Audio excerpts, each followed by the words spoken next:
আজকে আমি তোমাদের সাথে পন্ডস ব্রাইট বিউটি সেরাম ক্রিমটার ডিটেলড রিভিউ শেয়ার করব।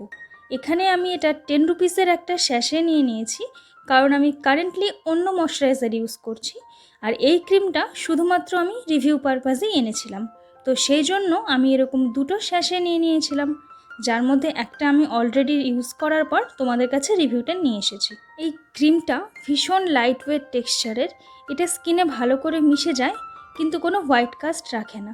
তবে তোমার স্কিনটা যদি আমার মতো ড্রাই হয় তাহলে কিন্তু ক্রিমটা ভালো করে ব্লেন্ড হবে না, এরকম সাদা সাদা মতো হয়ে থাকবে, যেটা আমার একদম ভালো লাগেনি।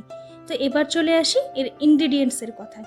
দেখো, এই ক্রিমে কিন্তু খুব ভালো ভালো কিছু ইনগ্রিডিয়েন্টস রয়েছে। যেমন এখানে রয়েছে ভিটামিন B3, প্লাস এর মধ্যে রয়েছে গ্লিসারিন, নায়াসিনামাইড, এরকম ভালো ভালো কিছু ইনগ্রিডিয়েন্ট যেটা আমাদের স্কিনকে ব্রাইট করে এবং সফট করে।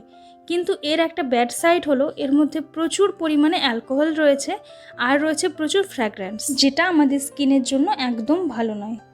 তো ফাইনাল ভার্ডিক্ট হলো এই যে তোমার যদি অয়েলি স্কিন হয় তাহলে তুমি এই ক্রিমটা ইউজ করতে পারো, লং টার্ম ইউজে তুমি বেনিফিটস পেলেও পেতে পারো। বাট আমি বলবো মার্কেটে এই দামে এর থেকে অনেক ভালো ভালো ক্রিম অ্যাভেলেবেল রয়েছে, যেগুলো অবশ্যই এফেক্টিভ। তোমরা সেটা ট্রাই করতে পারো। এতক্ষণ সঙ্গে থাকার জন্য থ্যাংক ইউ সো মাচ।